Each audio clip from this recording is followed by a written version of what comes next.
ये जो लेडीज है ना, ये ईरान की नेशनल फुटबॉल टीम की प्लेयर्स हैं और ये एशिया कप खेल रही थी ऑस्ट्रेलिया में। 2 मार्च की बात है और इन्होंने नेशनल एंथम नहीं गाया। क्यों नहीं गाया? क्योंकि ये इस्लामिक रजीम ऑफ ईरान जो है ना, उसको उसके अगेंस्ट प्रोटेस्ट कर रही है। अब एक चीज सोच के देखो कि क्या इन महिलाओं को ये नहीं पता कि इनकी फैमिली जो है वो ईरान के अंदर है और इन्हें भी लौट के ईरान जाना है। इन्हें जाने के बाद में जेल, टॉर्चर, कुछ भी हो सकता है, पूरी जिंदगी बर्बाद हो सकती है इनकी। पता है इन्हें सब कुछ, ठीक है, फिर भी ये प्रोटेस्ट कर रही है जितना ये कर सकती हैं। क्यों? क्योंकि भाई उनको कुछ ना कुछ तो पता होगा ना, उनके दिमाग में कुछ तो चल रहा होगा, कुछ ना कुछ ग्राउंड रियलिटी तो उन्होंने देखी होगी। पर हमारे देश में डेमोक्रेसी के अंदर बैठे हुए लोग इतने अनग्रेटफुल हो जाते हैं कि वो एक ऐसी रजीम को सपोर्ट करने की कोशिश करते हैं जो टोटली डिक्टेटरशिप है, मतलब जिसमें कोई इंसान का कोई हक ही नहीं है, कोई राइट ही नहीं है। पर ये सब क्यों होता है? क्योंकि एक सेंस ऑफ इस्लामिक ब्रदरहुड लगता है। ऐसे लगता है कि खमीनी साहब और ईरान जो है वो मिलकर लड़ रहे थे इजराइल और यूएस के अगेंस्ट। पर दुनिया में कोई रिलीजन का वॉर नहीं चल रहा है। ये एक ब्रेन वॉशिंग है जो लोगों के साथ करी जाती है। यार दुनिया के सबसे बड़े दुश्मन कौन कंट्रीज है? रशिया और यूएसए। इनसे बड़े दुश्मन तो कोई नहीं है। दोनों जो है वो मेजोरिटी क्रिश्चियनिटी को फॉलो करते हैं। वॉर किसके बीच में चल रहा है? मेजोरिटी वाला रशिया और यूक्रेन के बीच में कई सालों से।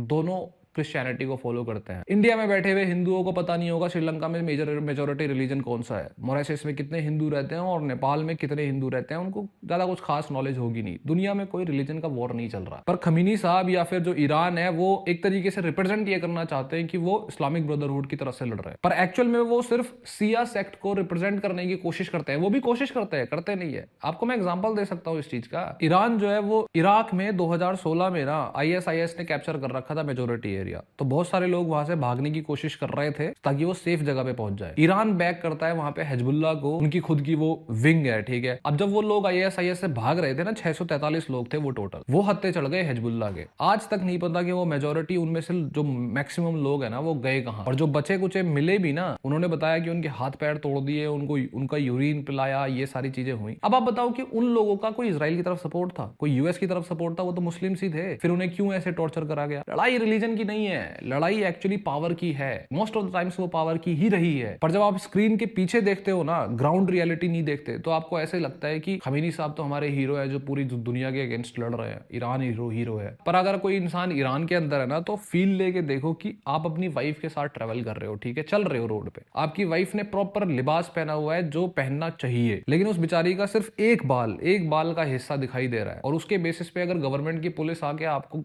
उसको लात घूसे मारे आपके सामने, आपकी वाइफ को, तो आपको कैसा फील होगा? और ये चीज करना, लात घूसो वाली, इसका इजराइल यूएसए वगैरह से क्या लेना देना?